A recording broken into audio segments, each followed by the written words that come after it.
Is that what is now programmed into your brain, that you start to put yourself in positions where you start to live the dream, so to speak, so that it reinforces the dream? There's a concept that I teach called money DNA. And one of the principles of money DNA is understanding how to communicate with yourself internally. And the way that I map that out for people and have people map it for themselves is we use their love language. And that sounds really, really weird. There are 5 different ways that we most naturally communicate the energy of love. They're words of affirmation, acts of service, gifts, quality time, and physical touch.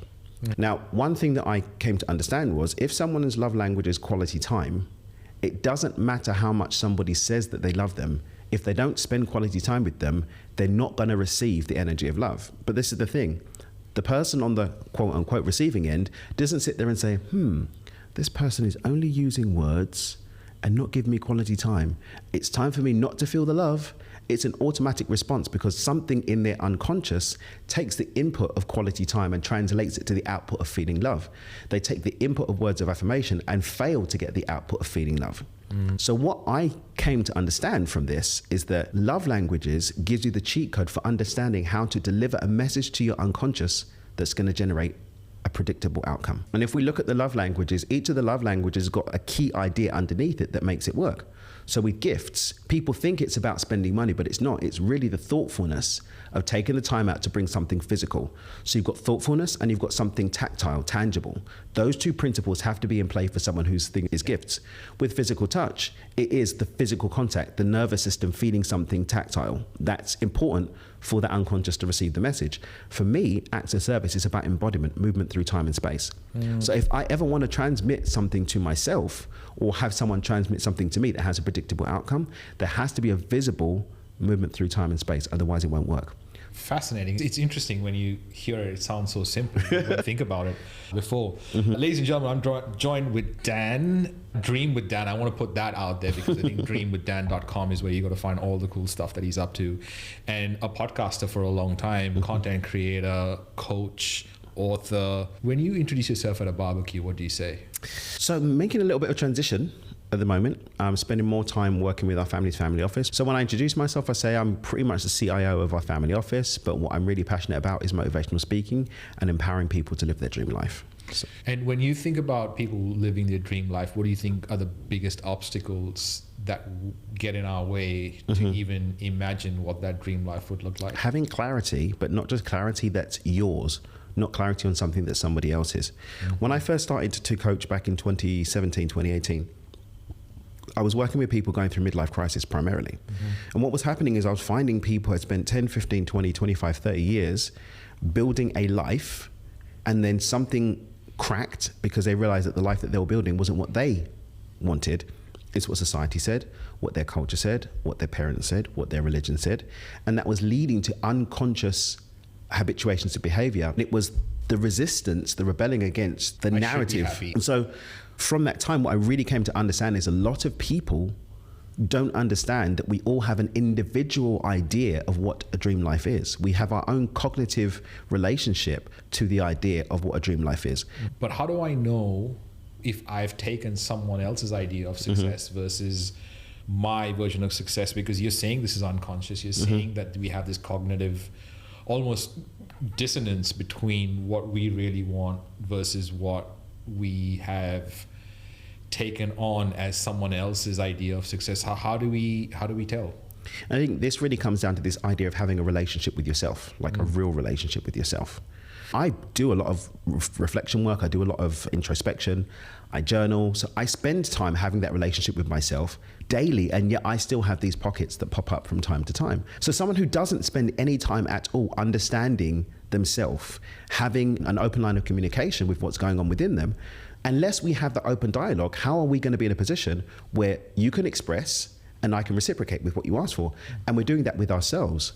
We're just sitting there trying to be telepathic, if we're even trying to do that. So this is fascinating. I mean, so many layers there to unpack what you just said. I mean, there's this relationship with ourselves. I wrote about asking you questions about communicating with ourselves. But before I get to that, we tend to ask questions from a point of view of what we're trying to achieve. And sometimes if we're not clear on what we're trying to achieve, is the first step introspection or is the first step dreaming? So I'm getting better and even communicating to myself because of people like you that are asking the questions, so I'm getting a chance to. So what is the base layer for us? Is it introspection? Is that like a principle? Is that some way of life that we first need to figure out before we start creating these dreams? Because dream without action is just dreams, that's what dream with your eyes open really is about. So there's a couple of things I want to touch on. First and foremost, I think it's key that you have an environment that supports where you want to go, right? And that's people, places, and things. If there's someone that comes into my space and doesn't create, or doesn't support, shall I say, me creating an environment where I can freely speak, and also they feel that they can freely speak, so we can have that space where we're going to grow and support each other, then we're not people. The introspection then becomes a lot less challenging when all of your environment supports you being introspective. And you're not just talking within yourself. These things give me the space to actually be introspective, because it's not just voices going on in my head, it gets to be spoken out. From there, you've got a much more solid foundation on which to start building the visioning. But the visioning, as the way I teach it, isn't a cognitive process. Look at what you lean into when you're procrastinating. Like, what do you naturally move towards when you should be doing something, quote unquote, and you find yourself doing something else? Where do you find your energy called to naturally that makes you feel uplifted and good? We do this data collection to pull in these different ideas, and you'll find that there are central themes. Once you understand those central themes, and then you've got a space to discuss those central themes, you've got sounding boards, you've got safe spaces where you can play with them, you can then start to relate those themes to grown-up life. And it doesn't have to necessarily be career. And I think this is one thing that people lose sight of. You don't have to quit your job in order to be happy all the time. You may just need to supplement the time that you're spending outside of your job with things that light you up. Or maybe working out how to shift your work commitment so you have enough space to be able to do that. So it doesn't have to be the zero-sum game. It's about bringing more of the energy in, and then as you play with that energy being in your life, finding creative ways to make it more the way that you live your life every day. It doesn't have to be all or nothing. Yeah, I love that. I love the way you broke that down. And something I wanted to clarify, because you mentioned this safe space, and something that comes up for me a lot is what is dumping and putting my stuff onto others versus actually being useful and having a sounding board. How do you not be, I don't want to put my stuff onto someone else. I think people have enough stuff to deal with anyway. And you know what? I get it completely. And I think it's important to understand that sometimes the other person might not be able to. And I think the loving relationship between friends creates the bond for that to be able to happen, but also being able to know that you can lean on the person the same way too. I've got those spaces in my life where I can do the same thing. Yeah. This comes great. This is a really good segue into what you mentioned at the start of this conversation about communicating with ourselves, because if we don't know how to communicate with ourselves, how are we going to communicate with other people? Exactly. Right? Let's talk about that. And I feel like there must be some sort of a framework you have for the best ways to communicate with ourselves. You touched on the love languages. It's going to be the love language again. So the 5 pillars of Money DNA are the vehicle, the role, internal communication, decision making, and action taking. So these 5 pillars, I use different personality profiles in order to identify where someone's flow exists with them. And the internal communication crosses into this because it's all about how do I receive and express data that leads to an outcome that I can connect with. And so again, acts of service, quality time is my second. Unless I am embodying, I'm not going to be able to hear it, right? So me saying something without following up with some kind of action step. So understanding how you receive messages is going to tell you how to send those messages to yourself that's going to lead to the outcome that you want to see. But it does start with understanding, again, those key ideas of what are those themes with me. It's really about just gathering that data, following those breadcrumbs, and seeing where it brings you. Do you think that, I want to get into the podcasting and the content creation, because I think that's the main part of this conversation, but I think setting the stage of what you do and how you do it is really important. And when you're talking about communication with yourself, you're talking about really kind of understanding yourself first, right? What are the other ways that we can find out more about ourselves and also give ourselves the space to learn more about ourselves, because I don't know whether that is inherent in the way we were brought up, especially Probably this not. generation, right? Probably the previous generation did not. So what are those things? And yes, love languages and these different ways can find our ways that we communicate. Maybe words don't mean as much to me, because I know a lot of people who say things and never follow up with it, right? And that doesn't really hit. But the other ones, I can see bits and pieces of myself in all of them. So how do we get more confident with the communication we have with ourselves? Like, how is it practice? What do you... I'd say practice and desire to actually communicate with yourself. So I always ask people to personify things. If you want to really see an idea, personify it. So probably best known around money. If money was a person, how would they feel about your relationship? Yeah. Putting yourself in the shoes of the money of the other person. It's very important. So money is a person, you are the money in the relationship, and the money is you, and it treats you the way that you treat money. As a human being, how would you feel? Wow. So let's talk about ourselves. Yeah. Our inner child, right? Our inner pain, our inner challenges. If that was a person that you were in a romantic relationship with and the roles were reversed, how would you feel? Fascinating. Right? If your inner child, or that part of you that you're seeking to communicate with, however you want to frame it, if that part of you was a person and you were in relationship with that person, how would you want to be treated? How would you want to be spoken to? How would you want to be dealt with? And play with that. Start there. That's crazy, because I feel that is the crux of what I'm going through here. It's just so different to me in other places, and I've already started afresh in Australia, and then coming here and starting fresh. It's so different to what I'm used to. I'm used to having people around. I'm used to having all these different options, which I'm suddenly finding myself back to square one in. And I think that inner child conversation is so important, because I keep coming back to that. And again, it's only because I've had practice over the last decade communicating with myself and sitting in silence and doing these really would sound like a waste of time, but it's not. It's so powerful. They're key. It's so key. Now with artificial intelligence, I'm finding it easier to communicate with machines than I'm finding it to communicate with people. And that's a huge insight, even for myself, to kind of go, wait, it's easier for me to communicate with a computer as opposed to communicate with a person. I need to learn how this communication works, and not only for the person, but for me. And that personification is so powerful, because I feel like even that might fit into the new book that I'm writing on artificial intelligence, because it all comes down to that, because consciousness is that bottom layer. If we don't raise the consciousness, then nothing else. Remember we're saying that what we're dumping into, what we're training AI to be. Right. Right. Let's talk about the podcast. Yep. You've done a variety of podcasts, different versions of a podcast. Take us back to when you did the first one. Yep. Take us back to what made you start it. So a lot of people that do the personal development-y kind of help people side of things, I was living my best life. Like I was living my best life, Ronsley, having come through some challenging times, and everything was settled. I'm going to finish this book I've been working on, and that's what I'm going to do. Like I tried to do this deal. And I'm a firm believer in not waiting for other people to make things happen. Like I just find a way to make it happen, right? And so I was like, well, nobody's just going to give me speaking engagements, so I need to demonstrate that I can speak. Yeah. And so that was doing my own events, which I was spending my own money, flying around the world, putting on events, my own stage, inviting, begging people to come for free.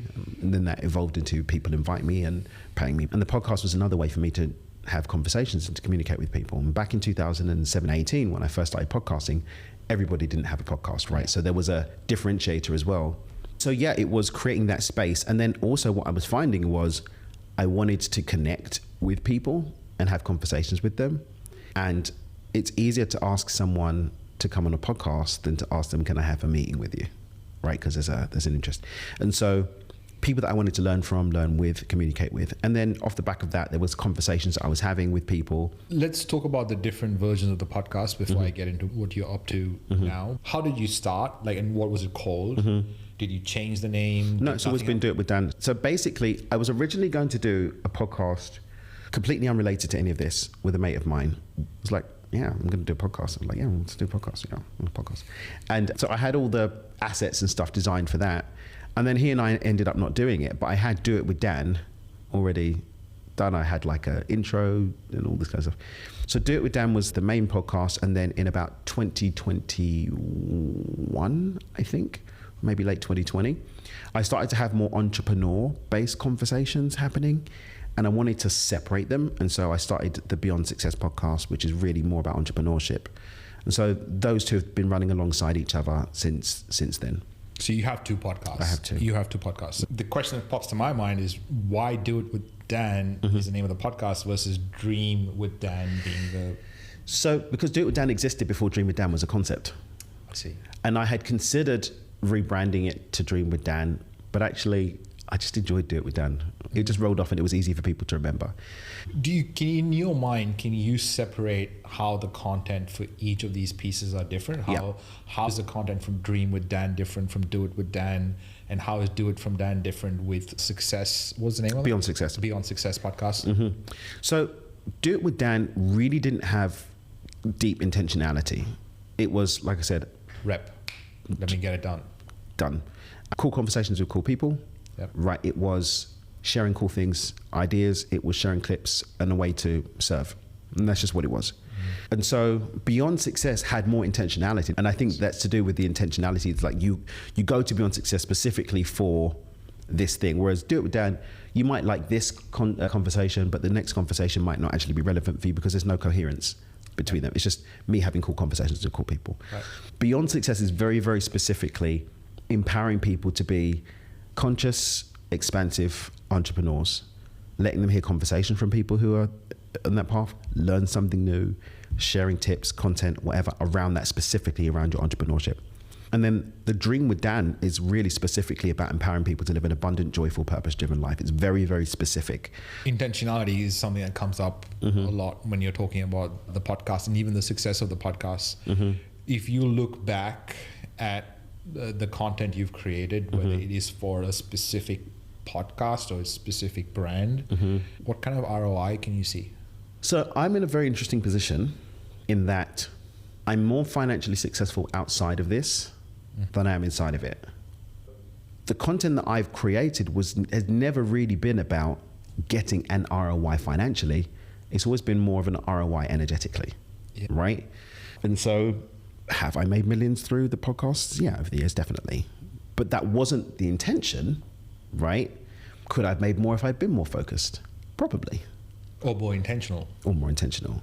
But it wasn't what the aim of the game was with it. So you would say that the podcast return on relationships, return on content, but not necessarily return on investment? I've had return on investment for sure. Yeah. It's definitely in the 7 figures, but I wouldn't say that was my goal, that was my intention. Most creators are like that, and they find it hard to sort of bring it together, but intentionality is one of the things that I have seen the biggest impact on success or failure of a podcast. But that's the quickest way to not get a return on the investment because everything is that intentional and it comes with the territory. So, and also I want to say that pod fade, which is a total term in the industry, is a thing that we all go through. Like the podcast that got me famous still gets like 10,000 downloads and even more a week. But I fell out of, I knew that it was the time to let it go. And I think that comes with the reps. You realize what kind of distance you feel because you've done the reps and you're making a very educated decision on what your new path is, what your focus is, what your intention is. And a lot of the times when you start, you need the reps to figure out how or what your intention is going to be. So 100%. You're in a perfect position. Let's talk about I'm taking a break. What were the different things that led to that? And was there any resistance? No, I just needed space. I had a lot going on the business side that I had to take care of. And so I think it's important when you are really doing it for the energy that you want to share with people, then you're going to make sure the energy is in the right place. And during that time, I actually sat and reflected on what is it that I want to do with it? Do I want to come back to it? But it's tending to find itself kind of squared very much on the idea of the relationships between men and women, the roles of men and women, masculine and feminine energy. But then you have the other side of the movement, which is the more, oh, they're all misogynists, they're all this, they're all that, blah, blah, blah. And I'm, for me, observing this, what I was seeing is, like, for example, I shared a clip by one of these characters. I'm not going to say which one, because I don't want to get cancelled, because that is real. Yeah. I said one, and one of my mates was like, "You're really brave to share that." I'm like, no, what was being said in this clip was, I stand by it. I don't know what else they had to say. And I think I even mentioned it on the post. I don't know what else they have to say. I don't know what's going on in their private lives. Most people don't know what's going on in the guru's private lives. Like, who knows what Oprah really does on her island? Like, I don't know. Like, a lot of people took pictures with Epstein that we thought, and we don't know. It doesn't necessarily mean that they were partying with Epstein. Right. I've taken pictures of people that I'm never going to see again. Doesn't mean that we're intimately connected to each other, right? But the bottom line is that the thing that person had to say was true for me in that moment. And so you've got that side, but then you've got on the other side, the, like, you can't, anything that's associated with masculinity or being a man is like misogynistic. And I just find that there's the polarity points between the two are very, very far removed, and there's space for voice in the middle. Yeah. And so I've really been sitting with, because I find that I'm able to add some substance to the softer side and bring some substance to the harder side. And I think that there is a need, I think, for a voice in that middle. You can't say that or have conversations with people around that because everyone's a bit too touchy. And on this side, oh, if you don't do this, you're not a real man. Well, actually, I quite like being nice to my woman, actually. Yes. I quite like to get them flowers from time to time. Doesn't make me a pussy or whatever. Just, so where's the voice in the middle? Yeah. And how does that voice in the middle support men being the container that contributes to society moving forward, a higher level consciousness, more supportive, more growth mindset? And that's kind of where I'm sitting with. And so the break gave me space to consider how the work I have been doing, the experience that I've got and so on and so forth, some of these other voices, and bringing collaborative conversations into the middle. And that's kind of what I've been sitting with. I love that you ended that sentence with collaborative conversations because, and here's my thesis, we've had this collaboration and wisdom for centuries and millennia. And colonialism came and made it this or that. And what happened was the colonialists came to the Americas, came to the Africas, came to the Indias, came to all these Australias and said, your version of the world is uncivilized. Let me teach you the new way, the first world way. And now we're looking back at the first world way going, that wasn't the best way after all. That is definitely not the right way. And AI is learning from this, which makes our voices and the wisdom of our ancestors so important to capture. So when we are talking about communication and we're talking about this wisdom, how do we tread that line? I mean, you just in this conversation was scared to say something because of being cancelled. 2 days ago, I made a post on Facebook that lost its mind, and it was, is self-diagnosing yourself with ADHD the new cool? That was it. Literally, you're a brave man. Someone even said that, you're a brave man. Yeah. And the reason for me saying that is to open up a conversation. And it was a question. So we had all these people say all these different things. You don't know what you're talking about. And I'm sitting there, standing back and looking at all these people, all white, by the way, having all these opinions. However, when this happened to colored people, there was no way to put a diagnosis on them. It was, oh, they are lazy, they don't know what's going on, they're uncivilized, let's do this and show them and educate them the right way. I'd love to hear your thoughts on that. So this is the thing with me, Ronsley. I don't really waste my energy in spaces where there's not going to be a conversation. That's the long story short. People try to have arguments with me because I don't speak up about issues. But first and foremost, I don't pour energy into something that I want to be expanded, because where you place your attention, you place your energy. I don't agree with activism. I think it's actually counterproductive. Oh. I don't agree with, from an energetic perspective, I don't agree with putting light on issues. I believe in putting light on solutions, which doesn't require the solution. It doesn't require the problem, it just requires a solution. Controversial, don't really care. Unless you're prepared to have a civilized conversation about why you find it controversial, then I've got no time for you, is the Right. long story short. I don't argue with people. If someone is so convinced that what they have to say is correct, that they're not prepared to be open to another perspective on it, they're welcome to their opinion. I never go into a conversation believing that I'm right. I go into a conversation ready to hear what the other person has to say, and I'm open to have it shifted. That's me. Unless somebody meets me there, I'm not into it. Sure. So when I avoid cancelable posts or conversations, it's not from fear, it's because I don't have the energy for it. I have those conversations in spaces where I can have those conversations with people, where we can actually converse. Really interesting insight, because I didn't think of that last piece of people who have trauma getting triggered by certain things. I never thought of that, especially making that post. And one of the things that I really want to do is create change around conversations that you don't agree with. And that's a reason for my posts, especially like that. And my next post was something along the lines of, you're supposed to disagree with me. Doesn't mean you're right. Doesn't mean I'm right. Yeah. And that's the idea here, is that we're in a position right now where we're trying to communicate, but we're only trying to communicate in a place where it's safe to communicate, as opposed to we need to communicate so that we can better refine our arguments. That's my version of communication. I communicate because I want to refine my version of an argument, because I don't think I'm right, just like you. Definitely don't think I'm right, but I want to open up the conversation for everyone to have their say, good, bad, ugly. So I'm going to wind up on this question. Change. What is your idea on how we can enact change on the planet? Because we all feel like we want to make an impact, especially when you get to that top of the mountain and realize, oh, that's the bottom of the next mountain. What's the way that we can collaboratively affect change? So there's a woman called Lynn McTaggart. I was very blessed to have her on the podcast, and she did a lot of research into something that she eventually ended up calling the power of 8. And basically, through a lot of scientific research and studies with like tenured scientists, they basically extrapolated that when 8 people hold an idea, the fiber of reality can change. It's very, very fascinating work. But ultimately, time after time, whether it was the growing rate of a plant, or whether it was peace in a particular region of the world, when 8 people held an idea, something happened. For many years, I was in a group that met every Wednesday, and we would hold different intentions for ourselves and for each other around the same miracles. I literally witnessed miracles happen. It doesn't require thousands of people to create change.